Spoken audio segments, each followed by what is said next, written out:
Okay, તો બધા agri છો ને? અહીંયાથી સ્ટાર્ટ કરીએ આપણે.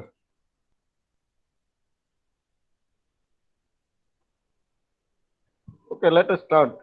તો હવે કઈ તમને માનો કે તકલીફ થાય વચમાં તો પાછા મને કહેજો. હા, હું હવે સ્ટાર્ટ કરું છું. તો સી લેંગ્વેજ આપણે આ પેપરમાં કરી રહ્યા છીએ. સી લેંગ્વેજમાં હવે કમ્પ્યુટર પ્રોગ્રામ કેવી રીતે લખવા, પ્રોગ્રામ શું છે ને એ બધું આપણે જોયું કે ભાઈ વોટ ઇઝ પ્રોગ્રામ. પ્રોગ્રામ એક પેલું છે કે કોઈ પણ ટાસ્ક અચીવ કરવા માટે આપણે લોજિકલ સિક્વન્સમાં એની ઇન્સ્ટ્રક્શન્સ કમ્પ્યુટરને આપણે આપીએ છીએ. તો એ અલગ અલગ એની લેંગ્વેજીસ હોય છે, એ પણ આપણે જોયેલું. તો એવી જ એક સી લેંગ્વેજ છે. હવે લેંગ્વેજ હોય તો દરેકને પોતાનું આલ્ફાબેટ્સ હોય. જેમ આપણે આપણી લેંગ્વેજમાં ઇંગ્લિશમાં એ ટુ ઝેડ હોય છે, ગુજરાતીમાં આપણે કક્કો બારાક્ષરી આ તે હોય છે. એ બધું એવી રીતે દરેક લેંગ્વેજમાં એના બેઝિક આલ્ફાબેટ્સ કહેવાય, બેઝિક અથવા બેઝિક એના કયા કયા કેરેક્ટર્સ યુઝ કરી શકાય એ હોય છે. તો એ આપણે જોઈ લીધું સી ટોકન્સમાં, સી કેરેક્ટર્સ ઇન સી લેંગ્વેજમાં. કેરેક્ટર્સ ઇન સી લેંગ્વેજ એમાં letters A to Z, digits 0 to 9 નો યુઝ થાય, અંડરસ્કોર, એમ્પરસેન્ડ આવી બધા સ્પેશિયલ સિમ્બોલ્સ નો યુઝ થાય, બ્લેન્ક સ્પેસ, ન્યૂ લાઇન, આ બધું શું છે આપણે જોઈ ચુક્યા છીએ. ત્યાર પછી જેમ આપણી લેંગ્વેજમાં અક્ષરો કે આલ્ફાબેટ્સ નો ગ્રુપ કરીએ એટલે એક વર્ડ કે શબ્દ બને છે, એ રીતે આમાં પણ એનાથી શબ્દ બને જેને આપણે ટોકન કહેશું. ટોકન, તો ટોકન કેટલી ટાઈપના હોય? તો ટોકન જે છે એ અલગ અલગ પ્રકારના હોય. For example keywords. કીવર્ડ્સ એટલે એવા વર્ડ્સ કે જેનો સ્પેસિફિક મિનિંગ થતો હોય એ લેંગ્વેજ માટે. જેમ કે આઈએનટી, તો એ ઇન્ટીજર ટાઈપનો ડેટા છે એવું કહેવા માટે આપણે એનો ઉપયોગ કરીએ છીએ, આઈએનટી.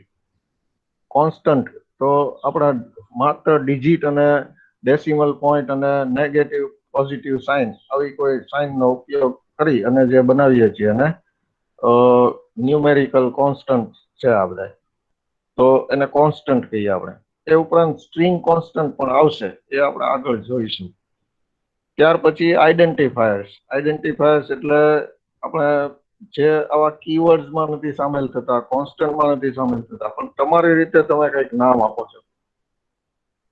સીએ પણ આપેલા નામ પણ હોય છે, તમે પણ આપી શકો છો. તો આપણે નામ આપીએ, માનો કે કંઈક એકાઉન્ટ્સ ને લગતો પ્રોગ્રામ બનાવતા હોય તો એમાં એકાઉન્ટ્સ આપણે કંઈક વેરિયેબલ નું નામ આપીએ તો એક આઈડેન્ટિફાયર થયો.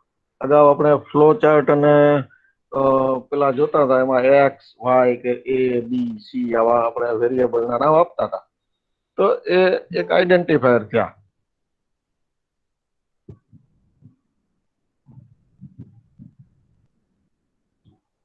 આવી રીતે A B C X Y Z થી તો કાયમ માટે તમને ખબર ના પડે કે વેરિયેબલ શેનો છે. તો આપણે પેલું ઇન્ટરેસ્ટ નો એક ફ્લો ચાર્ટ જોયેલો, એમાં આપણે અમાઉન્ટ માટે અમાઉન્ટ લખીએ, ઇન્ટરેસ્ટ માટે આઈએનટી, આખું ઇન્ટરેસ્ટ લખીએ. આઈએનટી તો લખી નહીં શકાય, કીવર્ડ છે એટલે સિમ્પલ ઇન્ટરેસ્ટ એસ આઈ લખો તમે.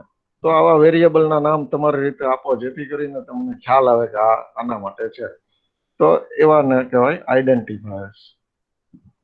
સ્ટ્રિંગ્સ, તો સ્ટ્રિંગ્સમાં આપણે યર, સપોઝ યર, તો એ સ્ટ્રિંગ નો ઉપયોગ પણ આપણે જોયો તો ફ્લો ચાર્ટ અને એમાં કે ઇન્વાઇટેડ કોમામાં આપણે આપતા હતા કે ભાઈ એન્ટર પ્રિન્સિપલ એમાઉન્ટ એમ કરીને આપણે ઇન્વાઇટેડ કોમામાં એને એન્ક્લોઝ કરીએ. તો એક પ્રકારની સ્ટ્રિંગ થઈ. સ્ટ્રિંગ થાય એટલે એઝ ઇટ ઇઝ ડિસ્પ્લે થાય, એવું આપણે કીધું હતું. એ વખતે પ્રિન્ટ કરીને તમે લખો કે એન્ટર ફર્સ્ટ નંબર ઇન્વાઇટેડ કોમામાં, તો ઇન્વાઇટેડ કોમામાં જે કાંઈ આપણે આપીએ છીએ એઝ ઇટ ઇઝ ડિસ્પ્લે થાય, તો એને સ્ટ્રિંગ કહેવાય. Special symbols. સ્પેશિયલ સિમ્બોલ્સ, અચ્છા, એક બીજી વાત કે સ્ટ્રિંગ જે છે એ સી ની અંદર એક અથવા એક કરતા વધારે કેરેક્ટર નું ગ્રુપ એટલે સ્ટ્રિંગ થાય. સી માં સિંગલ કેરેક્ટર નો કોન્સેપ્ટ છે અને સિંગલ અથવા એક કરતા વધારે નું ગ્રુપ એનો પણ કોન્સેપ્ટ છે. તો સિંગલ કેરેક્ટર એટલે માત્ર એક જ કેરેક્ટર કે વાય. યસ માટે તમે ખાલી વાય નો યુઝ કરો, નો માટે એન નો યુઝ કરો, ટ્રુ માટે ટી નો યુઝ કરો, ફોલ્સ માટે એફ નો યુઝ કરો, મેલ માટે એમ નો યુઝ કરો, ફિમેલ માટે એફ નો યુઝ કરો. તો એમ, એફ, વાય, એન આ બધા સિંગલ કેરેક્ટર જે થાય એને આપણે કેરેક્ટર કહેશું. અને એક કરતા વધારે કેરેક્ટર નું કોમ્બિનેશન થાય એને સ્ટ્રિંગ કહેશું. તો આ એક કરતા વધારે કેરેક્ટર અહીંયા એબીસી, યર એ બધા એક કરતા વધારે કેરેક્ટર નું ગ્રુપ છે, એટલા માટે એને સ્ટ્રિંગ કહેવાય.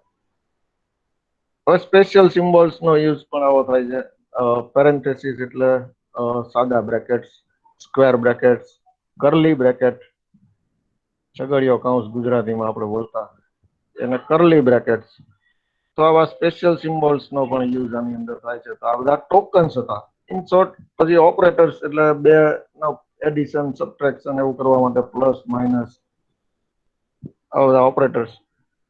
તો આટલી વસ્તુ આપણે જોઈ હતી કે લેંગ્વેજ ની અંદર જેમ કેરેક્ટર સેટ હોય એવી રીતે એ કેરેક્ટર્સ નો ગ્રુપ બને એટલે વર્ડ બને. આપણી સાદી લેંગ્વેજમાં વર્ડ બને. તો આમાં આપણે એને કહેશું ટોકન. હવે ટોકનો બધા ભેગા થાય એટલે કે આપણી સાદી લેંગ્વેજમાં વર્ડ બધા ભેગા થાય એટલે સેન્ટેન્સ બને. એવી રીતે આમાં ટોકનો ભેગા થાય, એક કરતા વધારે ટોકનો, અને તો જે બને એને આપણે સ્ટેટમેન્ટ કહેશું. સ્ટેટમેન્ટ. હવે એ પહેલા આપણે જે આઈડેન્ટિફાયર ની વાત આવી, કીવર્ડ ની અંદર તો તમે કઈ ચેન્જ કરી શકતા નથી. કીવર્ડ ની અંદર તો જે રીતે આપેલા છે એમ જ યુઝ કરવાનો છે. એમાં તમારે સ્પેલિંગમાં કોઈ ચેન્જ કરવાનો નથી. એના કેસમાં એટલે કે અપર કેસ, લોઅર કેસ એટલે કેપિટલ, સ્મોલ એમાં પણ ચેન્જ કરવાનો નથી. જેમ કીવર્ડ તમને પ્રોવાઈડ કરવામાં આવ્યો છે એ જ રીતે આપણે યુઝ કરી શકાય. એટલે એમાં તમે ચેન્જ નથી કરી શકવાના. કોન્સ્ટન્ટ તમારે જે વેલ્યુ આપવી હોય એમાં ચેન્જ નથી કરી શકવાના. સ્ટ્રિંગ તમારે જે લખવી હોય એમાં નથી ચેન્જ. આ બ્રેકેટ્સ ને આ બધું જે છે સ્પેશિયલ સિમ્બોલ ઓપરેટર એમાં પણ આપણે ચેન્જ નથી કરી શકતા. જ્યાં જે કરવાનું છે એ જ કરો. આઈડેન્ટિફાયર એક જ આપણે એવું જોયું કે જ્યાં આપણે નામ આપવાના છે. જેમ કે અગાઉ આપણે વાત કરીએ એમ પ્રિન્સિપાલ એમાઉન્ટ, તો એના માટે અમાઉન્ટ રાખીએ આપણે. ઇન્ટરેસ્ટ માટે SI રાખીએ, simple interest. Compound interest CI રાખીએ. એ આપણે નક્કી કર્યું. તો આઈડેન્ટિફાયર એક આપણે નક્કી કરીએ છીએ. તો આઈડેન્ટિફાયર નું નામ આપવાના કેટલાક રૂલ્સ છે. એ રૂલ્સ ને ફોલો કરીને જ તમે આઈડેન્ટિફાયર નું નામ આપી શકો. આઈડેન્ટિફાયર અથવા વેરિયેબલ. વેરિયેબલ પણ એક પ્રકારનું આઈડેન્ટિફાયર જ છે. એટલે ABC કે XYZ કે SI કે CI એ બધા વેરિયેબલ્સ પણ છે અને આઈડેન્ટિફાયર્સ પણ કહીએ છીએ આપણે. તો એના નામ આપણે જાતે આપવાનું છે, એટલા માટે એનું નામ આપવાના રૂલ્સ છે આ લેંગ્વેજમાં. દરેક લેંગ્વેજના અલગ રૂલ્સ હોય. હવે પર્ટિક્યુલર આપણે સી માટે જ જોઈએ છીએ. હવે આપણે કોમન દરેક લેંગ્વેજમાં આવું હોય એવું નથી જોતા. આપણે લેંગ્વેજ નો કોન્સેપ્ટ આપણે પૂરો કર્યો. હવે આપણે પર્ટિક્યુલર લેંગ્વેજ સી ઉપર ગયા છીએ. એટલે સી ની અંદર શું છે? આ બધું સી ને જ લાગુ પડે છે. હવે બીજી કોઈ લેંગ્વેજ તમે જાઓ તો એના રૂલ્સ તમારે જોવા પડે. એ અલગ હોઈ શકે, થોડા ઘણા ફેરફારો હોઈ શકે. તો સી માં rules for naming identifiers and for variables. તો આઈડેન્ટિફાયર નું નામ આપવાના રૂલ્સમાં પહેલો રૂલ છે, first character must be alphabet or underscore. આપણે કેરેક્ટર સેટ જોયો તો એમાં આલ્ફાબેટ હતા, ડિજિટ્સ હતા, અંડરસ્કોર હતા, સ્પેશિયલ સિમ્બોલ્સ હતા, બધું જ હતું. એમાંથી તમે જે નામ આપો છો એમાં પહેલો કેરેક્ટર ફરજિયાત આલ્ફાબેટ જ હોવો જોઈએ અથવા તો અંડરસ્કોર હોવો જોઈએ. બેમાંથી એક જ અલાવ છે. ડિજિટ થી સ્ટાર્ટ કરી શકો નહીં. તમે તમારા વેરિયેબલ નું નામ 105X આવું ના આપી શકો. X105 અપાય પણ 105X આમ ના અપાય. શું કામ? એનું સ્ટાર્ટિંગ 1 થી જે અલાવ નથી. એટલે પહેલો રૂલ છે, first character must be alphabet or underscore. Second rule છે, must consist of only letters, digits or underscore. એ આખા આઈડેન્ટિફાયર ની અંદર માત્ર આટલું જ અલાઉ છે. લેટર્સ એટલે A to Z કેપિટલ અને A to Z સ્મોલ એટલે લેટર્સ. ડિજિટ્સ એટલે 0 to 9 અને અંડરસ્કોર એટલે પેલો જે ડેશ આવે છે પણ નીચેની સાઈડ આવે છે, વચ્ચે નહીં, એને અંડરસ્કોર કહેશું આપણે. તો આ ત્રણ વસ્તુનો જ યુઝ થઈ શકે. તમે આવું નામ ન આપી શકો A and B એટલે A પછી વચ્ચે એન્ડ માટે એમ્પરસેન્ટ સાઇન અને B. આવું નામ ન આપી શકાય કારણ કે ત્યાં એન્ડ જે આવ્યો એમ્પરસેન્ટ સાઇન આવી છે એ અલાઉ નથી. સ્પેશિયલ સિમ્બોલ અલાઉ નથી આઈડેન્ટિફાયરના નામમાં. એટલે આઈડેન્ટિફાયરનું નામ must consist of only letters, digits or underscore. આ second rule. Third rule, only first 31 characters are significant. આનો મિનિંગ તમને સમજાવું કે તમે નામ જે આપો છો એ નામના ટોટલ કેરેક્ટર્સ જે છે એની લેન્થ જે છે કેરેક્ટર્સની ટોટલ, માનો કે એકાઉન્ટ આપણે લખ્યું તો ACCOUNT, એની લેન્થ થઈ 7 ની. આવી રીતે તમે પ્રિન્સિપાલ એમાઉન્ટ, તો પ્રિન્સિપાલ આખું લખો પછી એમાઉન્ટ આખું લખો તો એના જે ટોટલ કેરેક્ટર્સ થાય એટલી એની લેન્થ થઈ. તો એ લેન્થ તમે ગમે તેટલી આપી શકો, ગમે તેટલી આપો એમાં કઈ વાંધો નથી. એ સી તમને કઈ ના નહીં પડે. પણ એમાંથી પહેલા 31 કેરેક્ટર્સ આર સિગ્નિફિકન્ટ. એટલે ઈ તો સેન્સ કરશે પહેલા 31 કેરેક્ટર્સ. મોટા મોટા નામ હોઈ શકે આઈડેન્ટિફાયરના નામ. તો income tax return of year 2020 of income tax return of year 2020. તો આ આખું તમે લખશો, આમાં વચ્ચે સ્પેસ કેવું નથી આપવાનું. કારણ કે જો ઉપર જ લખ્યું છે કે consist only letters, digits or underscore. Special symbol કોઈ પ્રકારના છે નહીં, કોઈ પ્રકારની બ્લેન્ક એમાં અલાઉ નથી. એટલે તમે બ્લેન્ક સ્પેસ નહીં આપી શકો. ઇન્કમ ટેક્સ રિટર્ન લખવું હોય તો INCOMETAX RETURN એટલે એમાં સળંગ લખવાનું, કોઈ જગ્યાએ વચ્ચે સ્પેસ નહીં આપવાનો. આ જુદા પાડવા માટે તમારે વચ્ચે અંડરસ્કોર આપી શકો પણ બ્લેન્ક સ્પેસ ન આપી શકો. ઇન્કમ અંડરસ્કોર ટેક્સ અંડરસ્કોર એટલે રીડેબિલિટી તમને આવે જુદા જુદા વર્ડની, પણ વચ્ચે સ્પેસ અલાઉ નથી. તો આ રીતે તમે એની ટોટલ લેન્થ ગણો. અંડરસ્કોર કરતા હશો તો એની એ પણ એક કેરેક્ટર ગણાય. તો ટોટલ લેન્થ પહેલા 31 કેરેક્ટર્સ જે હોય એટલું જે સેન્સ કરશે. 32 કેરેક્ટર સેકન્ડ કેરેક્ટર થી સેન્સ કરશે નહીં. એટલે 31 કેરેક્ટર અલાઉડ છે. એ સિગ્નિફિકન્ટ છે. સિગ્નિફિકન્ટ મતલબ એને સેન્સ કરશે. હવે તમે બીજું આવું જ માનો કે income tax return of year 2020 આવું આપણે લખ્યું છે, તો એમાં ઓફ નો એફ આવ્યો ત્યાં 31 કેરેક્ટર ધારો કે થઈ ગયા. તો હવે તમે બીજો વેરિયેબલ આપ્યો income tax return of year 2019. તો ઓફ ના એફ હે તો 31 કેરેક્ટર થઈ ગયા. એટલે ઓલા વેરિયેબલ એ તો ઇન્કમ ટેક્સ રિટર્ન ઓફ થઈ ગયો, આ વેરિયેબલ નું નામ પણ ઇન્કમ ટેક્સ રિટર્ન ઓફ થઈ ગયું. કારણ કે એફ 31 કેરેક્ટર થઈ ગયા, બે માં એફ ઉપર 31 કેરેક્ટર થઈ ગયા, તો ત્યાં સુધીમાં કોઈ ચેન્જ આવ્યો નહીં. એટલે બે વેરિયેબલ સરખા થઈ ગયા. આગળ તમે યર 2019 યર 2020 લખ્યું છે એનો કોઈ મિનિંગ નથી.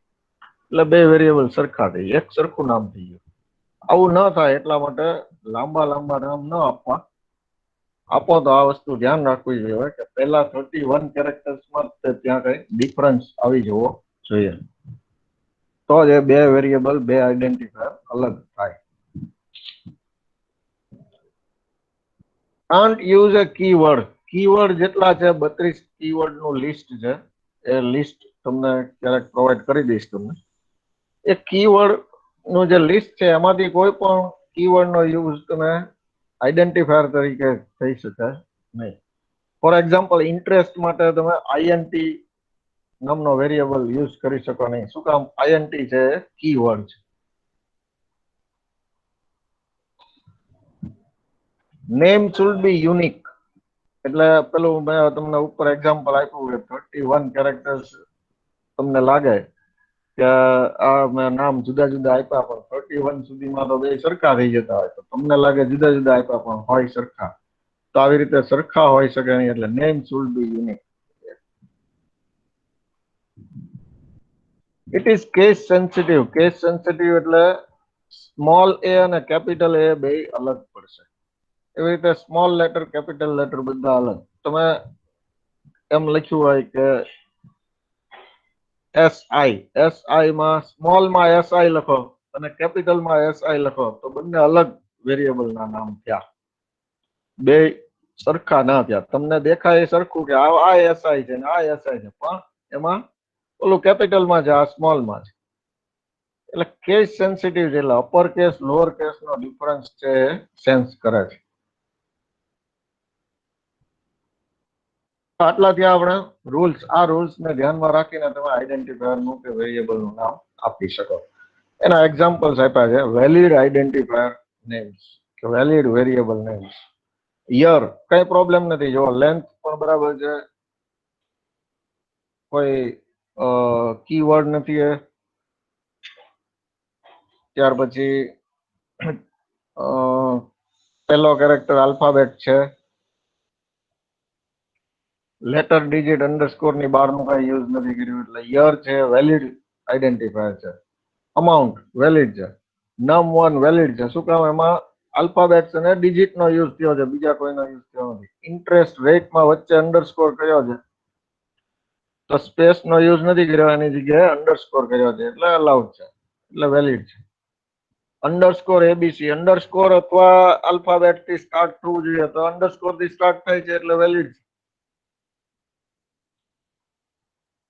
અંડરસ્કોર 1 યર, તો અંડરસ્કોર થી સ્ટાર્ટ થાય છે એટલે વેલિડ છે. અધરવાઇઝ અંડરસ્કોર ન હોત તો 1 જે છે એ 1 થી સ્ટાર્ટ થવું જોઈએ નહીં, પણ સ્ટાર્ટ અંડરસ્કોર થી થાય છે એટલે વેલિડ છે. હવે કેટલાક ઇનવેલિડ નામ જોઈ લઈએ.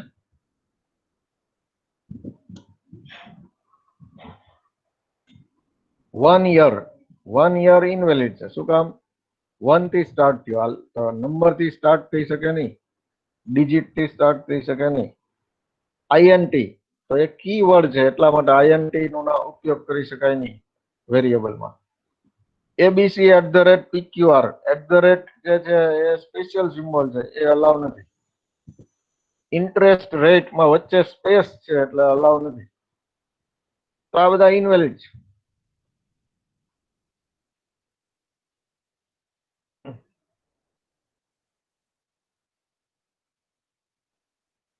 તો આઈડેન્ટિફાયર જોવાઈ ગયા. હવે ટોકન્સમાં કોન્સ્ટન્ટ આવે છે. કોન્સ્ટન્ટ, કોન્સ્ટન્ટ કેટલા પ્રકારના છે? there are two types of constant, numeric constant and character constant.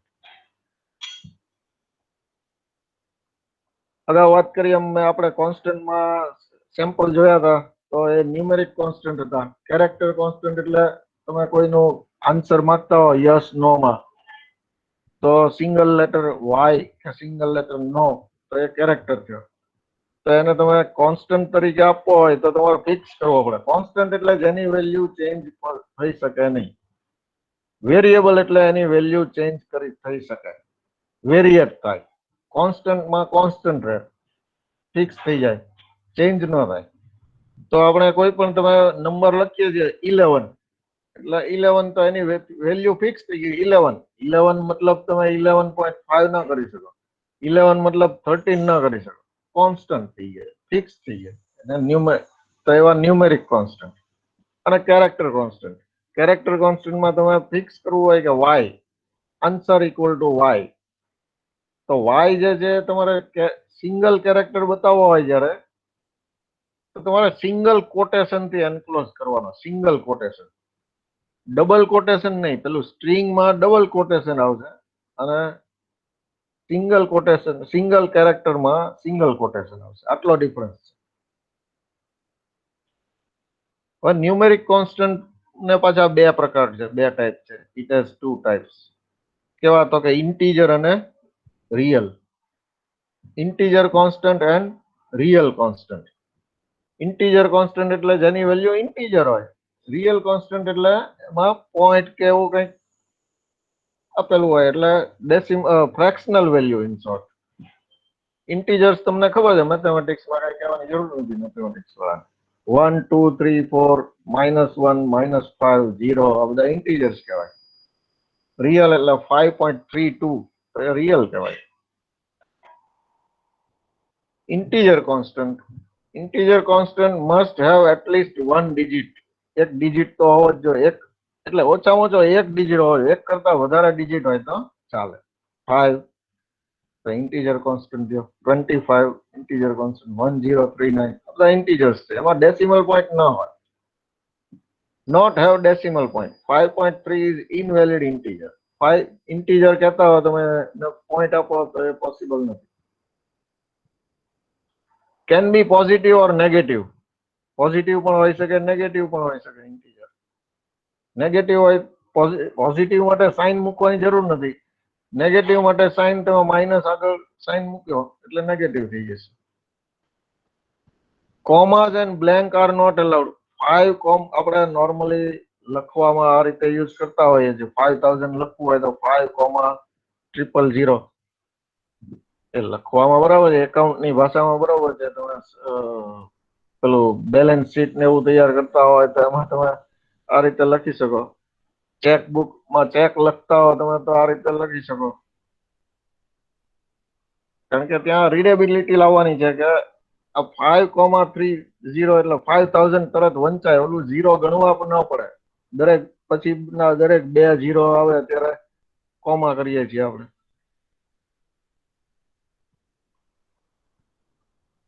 તો લખવામાં કોમા ચાલે છે પણ અહીંયા સી લેંગ્વેજમાં તમારે 5000 લખવા માટે કોમા અલાઉ નથી. તો બીજી ટાઈપ છે real constant. Real constant it has a decimal point. અને રિયલ કહેવાય 63.408. તો પોઈન્ટ આવ્યું એટલે રિયલ નંબર થઈ ગયો.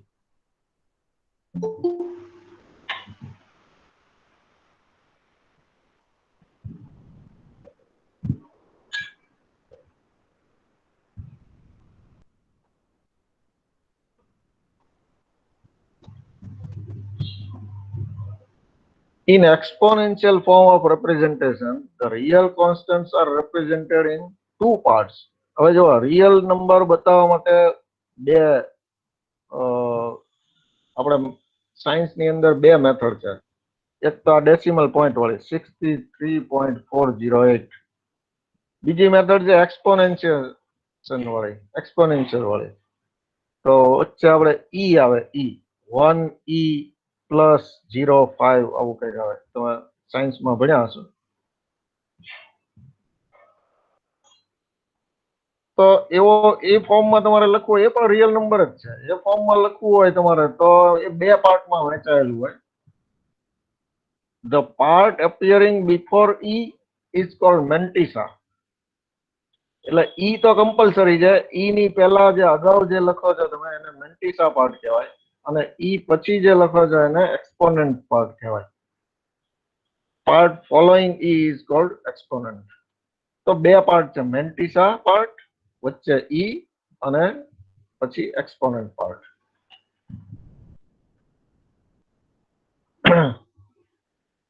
both parts are being separated by e. બંનેની વચ્ચે e હોય. તો જો આ એક સેમ્પલ આપ્યું છે 5.3e + 1. આનો મિનિંગ શું છે? આનો મિનિંગ આવો છે 5.3 જે મેન્ટિસા પાર્ટ છે એઝ ઇટ ઇઝ લખવાનો. પછી મલ્ટીપ્લાય બાય 10 જે એક્સપોનન્ટ પાર્ટ છે એ કરવાનો. એટલે પ્લસ એક્સપોનન્ટ પાર્ટ અહીંયા +1 છે એટલે ઇન્ટુ 10⁻1. એટલે 5.3 ઇન્ટુ 10⁻1 તો કેટલા થયા? 53 થયા ને. તો 53 ને તમે આ રીતે પણ લખી શકો 5.3e + 1. પણ નેગેટિવ એક્સપોનન્ટ પણ હોઈ શકે. પોઝિટિવ એક્સપોનન્ટ અહીંયા +1 છે એ રીતે નેગેટિવ એક્સપોનન્ટ પણ હોઈ શકે. તો 5.3e - 1 હોય તો એનો મતલબ થાય 5.3 ઇન્ટુ 10⁻1 એટલે કે 1/10. તો 5.3/10 એટલે 0.53 થઈ જાય. તો Mantissa part may have positive or negative. Default sign of Mantissa part is positive. તો પ્લસ સાઇન કરવાની રહી ગઈ હોય, ત્યાં કોઈ સાઇન ન આપી હોય, ઈ પછી ડાયરેક્ટ 1 આપ્યો હોય, તો એનો મતલબ એ પોઝિટિવ ગણી લેશે. હવે આનું એક્સપ્લેનેશન આપ્યું છે, જો અહીંયા એક આપ્યું છે. અચ્છા, તો Mantissa પાર્ટમાં પોઝિટિવ નેગેટિવ માટેની વાત છે ઉપરના મુદ્દામાં.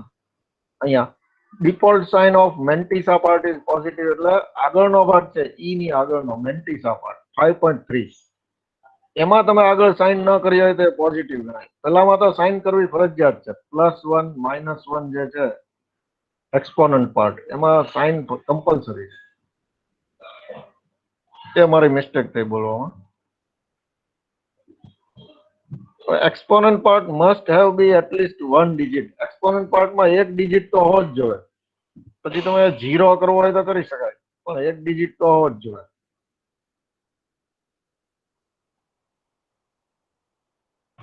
નહીં, 0 પણ નહીં કરી શકાય.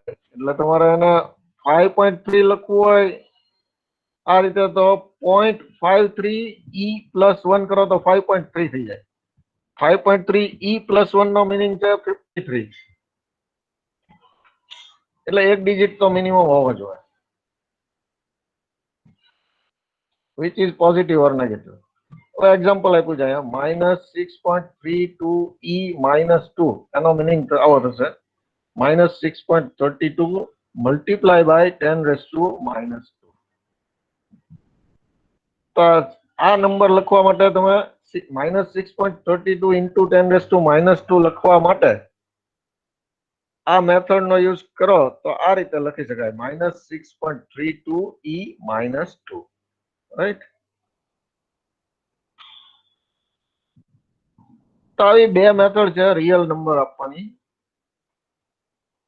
આ બહુ સાયન્ટિફિક પ્રોગ્રામ હોય તો તમારે બહુ ખૂબ જ એક્યુરેસી લેવાની હોય, ત્યારે પોઈન્ટ પછી ઘણા બધા ડિજિટ્સ આવતા હોય, આવું હોય ત્યારે આ યુઝફુલ છે. Default sign of exponent part is positive. આ પણ આવ્યું, જો અગાઉ મેં વાત કરી હતી એ પણ આવ્યું. એક્સપોનન્ટ પાર્ટમાં પણ ડિફોલ્ટ સાઇન પોઝિટિવ છે. ડિફોલ્ટ નો મતલબ તમે ન આપો તો એ લઈ લે આ પોઝિટિવ. એટલે +1 ની જગ્યાએ 1 આપ્યું હોય તો એ ઓટોમેટિક +1 કાઉન્ટ કરે. તો આ ત્યાં ન્યુમેરિક કોન્સ્ટન્ટ, જેમાં આપણે ઇન્ટીજર કોન્સ્ટન્ટ જોયા અને રિયલ કોન્સ્ટન્ટ જોયા. હવે ત્રીજો છે, સેકન્ડ છે કેરેક્ટર કોન્સ્ટન્ટ. કેરેક્ટર કોન્સ્ટન્ટ નો રૂલ જે આવો છે, a character constant is a single alphabet or a single digit or a single special symbol within single inverted commas. એટલે મેં કીધું કોટેશન માર્ક થી જેનાથી તમે એન્ક્લોઝ કરો છો. એ કેરેક્ટર કોન્સ્ટન્ટ બતાવવા માટે તમારે પછી એક કોઈ પણ આલ્ફાબેટ અથવા ડિજિટ અથવા સ્પેશિયલ સિમ્બોલ અને પછી સિંગલ કોટેશન ને કમ્પ્લીટ કરવાનો. એટલે એન્ક્લોઝ જે છે સિંગલ કોટેશન માર્ક થી થાય. Both inverted commas should point to left. એટલે કીબોર્ડ ઉપરથી એક જ સરખો પેલો જે લેફ્ટ સાઈડ પોઇન્ટ થાય છે એ જ કોટેશન માર્ક નો યુઝ કરવાનો છે. અલગ અલગ કોટેશન માર્ક નો યુઝ નથી કરવાનો, બરાબર. The maximum length of character constant is 1. એટલે કે સિંગલ કોટેશનમાં YES is invalid. શું કામ? આની લેન્થ 3 ની થઈ ગઈ. એકની જ લેન્થ હોવી જોઈએ character constant, single character constant.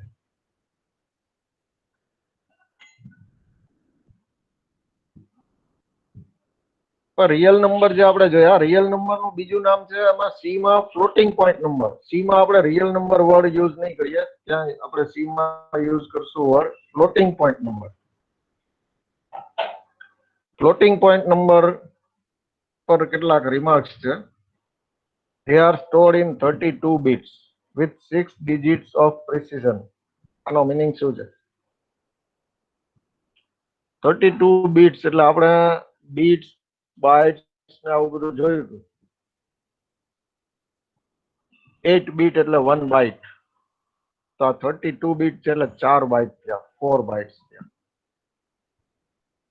તો ફ્લોટિંગ પોઈન્ટ નંબર જે રિયલ નંબર છે એ 4 બાઇટ્સમાં સ્ટોર થશે વિથ 6 ડિજિટ્સ ઓફ પ્રિસિઝન. એટલે એનું પ્રિસિઝન છે એટલે કે એની સિગ્નિફિકન્સી અથવા તો એની એક્યુરેસી 6 ડિજિટ સુધીની હશે.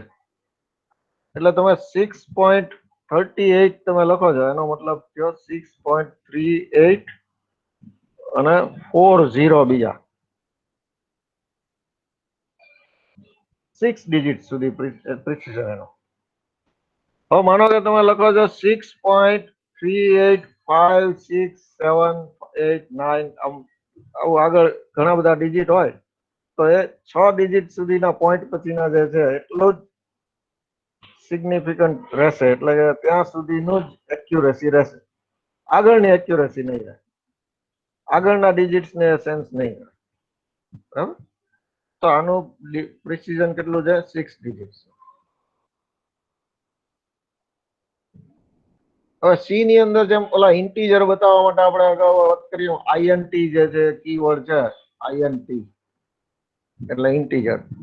એમ આવો રિયલ નંબર બતાવવા માટે અથવા ફ્લોટિંગ પોઈન્ટ નંબર બતાવવા માટે એનો કીવર્ડ કયો છે? FLOAT, float. It is defined by float in C program. હવે તમારે પ્રિસિઝન ત્યાં ઉપર લિમિટેડ પ્રિસિઝન છે ફ્લોટિંગ પોઈન્ટ નંબરમાં 6 ડિજિટ્સ નું છે, તો તમારે એવું બની શકે કે તમારે આગળ એક્યુરેસી વધારે જોઈતી હોય. એક્યુરેસી વધારે જોઈતી હોય તો 6 ડિજિટ કરતા વધારે એક્યુરેસીની જરૂર પડે તો તમારે ફ્લોટની જગ્યાએ ડબલ વર્ડનો યુઝ કરો. Double, DOUBLE, double. એ જે ડેટા ટાઈપ છે, પેલી બધી આ ડેટાની ટાઈપ થઈ. ઇન્ટીજર એક ડેટા ટાઈપ થઈ, ફ્લોટ એક ડેટા ટાઈપ થઈ. પણ તો ઇન્ટીજરની ના શું રૂલ છે કે ઇન્ટીજર જ હોઈ શકે, એમાં પોઈન્ટ વાળા નંબર ના આવી શકે. પોઈન્ટ વાળા નંબર જોતા હોય તો આપણે બીજું જોયું ફ્લોટ, ડેટા ટાઈપ એની ફ્લોટ જોઈ. ફ્લોટમાં શું થાય? એનું પ્રિસિઝન 6 ડિજિટ સુધી જાય અને 4 બાઇટ્સમાં સ્ટોર થાય. તો આ લિમિટેશન છે.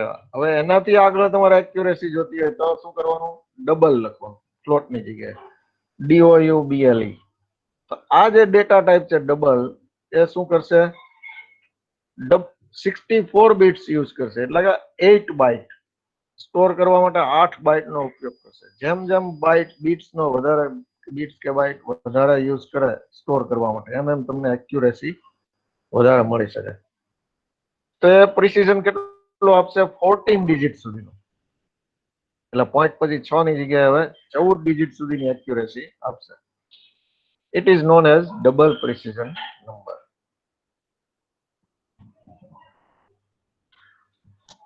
તો આ હતા આપણા ડેટા ટાઈપ્સ, બધી ઇન્ટીજર, ફ્લોટ, ડબલ, આ બધી. હજુ બીજી આ બેઝિક ડેટા ટાઈપ્સ છે સી ની. હજુ એમાં પણ બીજી કેટલીક ડેટા ટાઈપ્સ આવશે, જેટલી જરૂર હશે આપણે જોશું. પણ આપણે સી ના પ્રોગ્રામ લખવા માટે જે બેઝિક વસ્તુની જરૂરિયાત છે એ બધું આપણે જોતા જઈએ છીએ. હવે જરૂરિયાત છે ઓપરેટર્સની. ઓપરેટર્સ, આપણે એરિથમેટિક ઓપરેશન કંઈ પણ કરવું હોય તો આપણે ઓપરેટરની જરૂર પડશે. એ સિવાયના ઓપરેટર્સ પણ ઘણા બધા છે જેની જરૂર પડશે આપણે પ્રોગ્રામ લખવામાં. તો સૌથી પહેલા જોઈએ આપણે એરિથમેટિક ઓપરેટર્સ. ઓપરેટર્સ ઘણી ટાઈપના છે. એરિથમેટિક ઓપરેટર્સ, એ સિવાય પછી આગળ આગળ અહીંયા મેં ફર્સ્ટ 1 કરીને લખ્યું છે, એ આગળ આવશે એટલે બીજી ટાઈપના ઓપરેટર્સ હું તમને બતાવતો જઈશ. તો એરિથમેટિક ઓપરેટર્સ બહુ સિમ્પલ છે. કયા કયા અવેલેબલ છે? પ્લસ છે એડિશન માટે, સબટ્રેક્શન માટે માઇનસ, મલ્ટિપ્લિકેશન માટે એસ્ટરિસ્ક. અગાઉ આપણે વાત કરી છે કે મલ્ટિપ્લિકેશન માટે સી માં એસ્ટરિસ્ક, કોઈ પણ લેંગ્વેજમાં લગભગ એસ્ટરિસ્ક જ છે. પછી ત્યાં તમે ડોટ ન કરી શકો. એ ડોટ બી નો મતલબ એ ઇન્ટુ બી ન થાય, ત્યાં વચ્ચે એસ્ટરિસ્ક લગાવવો જ પડે. ડિવિઝન કરવા માટે ડિવિઝન નો આપણે જે પેલો એક ડેશ, ઉપર ડોટ, નીચે ડોટ, આવી કોઈ સાઇન આમાં અવેલેબલ નથી, એટલે ડિવિઝન માટે slash. Slash is four division. Percent એટલે મોડ્યુલો ડિવિઝન. એટલે અગાઉ કદાચ વાત થઈ છે આપણે કે remainder after division flow chart અને એમાં આપણે વાત કરેલી છે. એટલે પરસન્ટ એટલે રિમાઇન્ડર આફ્ટર ડિવિઝન અથવા મોડ્યુલો ડિવિઝન. એટલે માનો કે તમે 13 પછી આ પરસન્ટ સિમ્બોલ અને પછી 5 આવું કરો તો એનો મતલબ આન્સર શું આવે? 3 આવશે. શું કામ? પરસન્ટ નો મતલબ છે 13 ને તમે 5 થી ડિવાઈડ કરો અને જે રિમાઇન્ડર શેષ વધે એ આન્સર આવે. તો 13 ને 5 થી ડિવાઈડ કરો તો આમ આન્સર 2 આવે. 5 into 2 એટલે 10. ક્વેશ્ચન 2 થાય પણ રિમાઇન્ડર 3 થાય. એટલે આ પરસન્ટ થી એનો આન્સર મળશે તમને 3. આની કેટલીક નોટ્સ જોઈ લઈએ આપણે. ઇન્ટીજર ડિવિઝન હોય, ડિવિઝન તમે કરતા હોય ને બંને ઇન્ટીજર જ હોય ને આન્સર ઇન્ટીજર આપવાનો હોય તો ઇન્ટીજર ડિવિઝન ટ્રંકેટ્સ એની ફ્રેક્શનલ પાર્ટ. પોઈન્ટ પછી જે કાંઈ આવશે એને એ ટ્રંકેટ કરશે એટલે ઇગ્નોર કરશે અને લેશે નહીં આન્સરમાં. એટલે 13 ડિવાઈડ બાય 5 તમે કરો તો આન્સર 2 આવે. કારણ કે 2 પોઈન્ટ સમથિંગ થાય પણ ઇન્ટીજર ડિવિઝન હોય તો 2 એટલે પોઈન્ટ વાળું કઈ આવશે નહીં. ઇન્ટીજર આન્સર જ આવે એટલે 2 આન્સર આવે. Percent operator produce the remainder of an integer division. એ આપણે વાત છે. Percent operator can not be use on floating point data. Percent operator નો ઉપયોગ ઇન્ટીજર માટે જ થાય, ઇન્ટીજર ની સાથે જ થાય, ફ્લોટિંગ પોઈન્ટ નંબર સાથે ન થાય. તો આ જે એરિથમેટિક ઓપરેટર્સ. હવે એમાં ઇન્ટીજર એરિથમેટિક એટલે શું? તો વેન બોથ ધી ઓપરાન્ડ્સ એટલે જો ઓપરેટર નો તમે જ્યારે યુઝ કરો ત્યારે એની સાથે ઓપરાન્ડ પણ હોય. એ પ્લસ બી. તો પ્લસ છે એ ઓપરેટર છે તો પ્લસ માટે 2 ઓપરાન્ડ ની જરૂર પડે. તો એ પ્લસ બી, એ અને બી બે ઓપરાન્ડ છે. પ્લસ છે એ ઓપરેટર છે. આ એરિથમેટિક ઓપરેટર્સ જે છે એમાં પ્લસ, માઇનસ, સ્ટાર, સ્લેશ અને પર્સન્ટેજ બધા જ ઓપરેટર્સમાં 2 ઓપરાન્ડ ની જરૂર પડશે.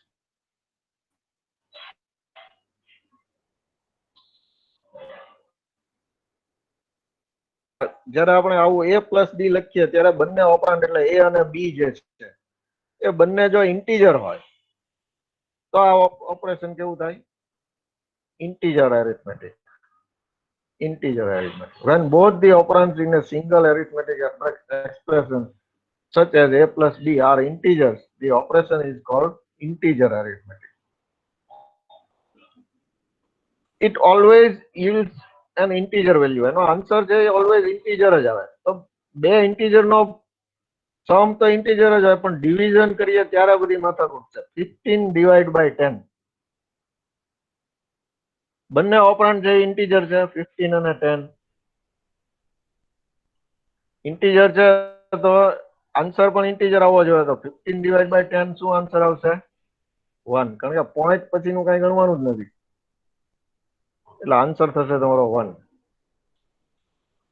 ઇન્ટીજર ઓપરેશન છે એટલે ઇન્ટીજર જ આન્સર આવે. તમારે રિયલ ઓપરેશન કરવું હોય તો અગાઉ કદાચ આપણે વાત કરેલી છે, પોઈન્ટ એક લગાવી દેવાનું. 15 પોઈન્ટ ડિવાઈડ બાય 10 પોઈન્ટ.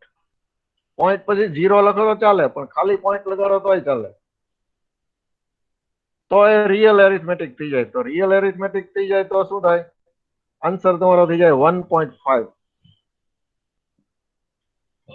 તો રિયલ એરિથમેટિક કહેવાય. An arithmetic operation involving only real operands is called real arithmetic.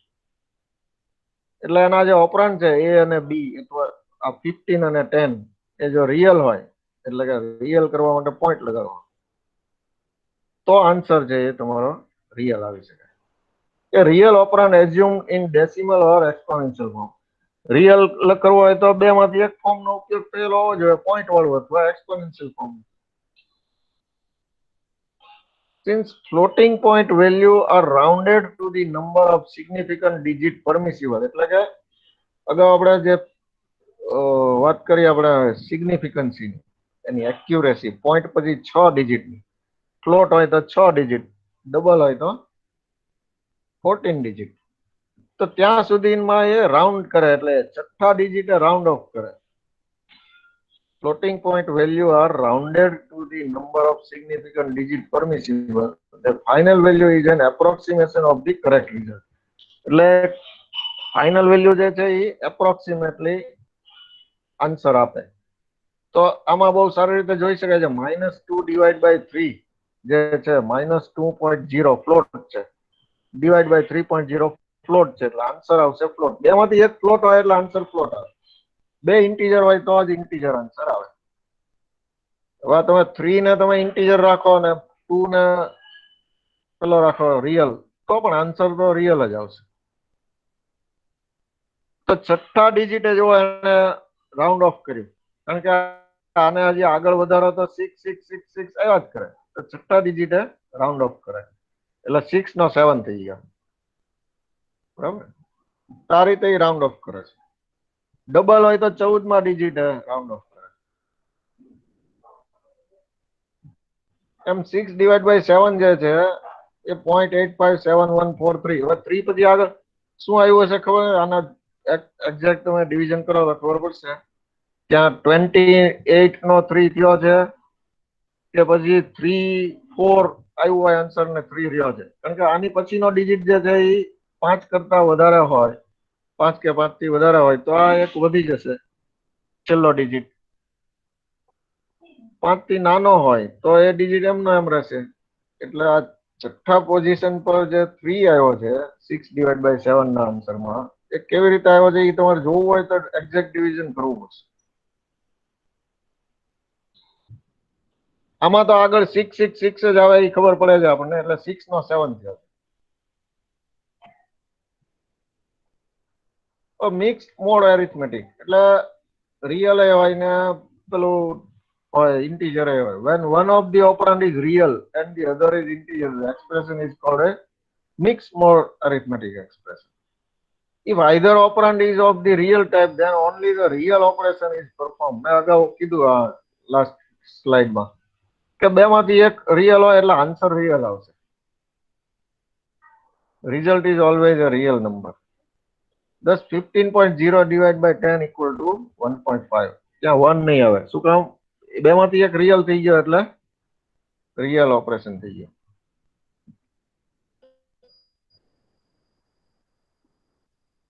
Time થઈ ગયો છે, આપણે આટલું રાખીએ. આપણે અસાઇનમેન્ટ ઓપરેટર જોઈ લઈએ. છેલ્લી સ્લાઇડ અસાઇનમેન્ટ ઓપરેટર કન્ટિન્યુ થાય છે, તો અસાઇનમેન્ટ ઓપરેટર બાકી રાખીએ. એટલે એરિથમેટિક મિક્સ મોડ એરિથમેટિક સુધી આપણે જોયું. હવે નેક્સ્ટ ટાઈમ આપણે મંડેના મળીશું.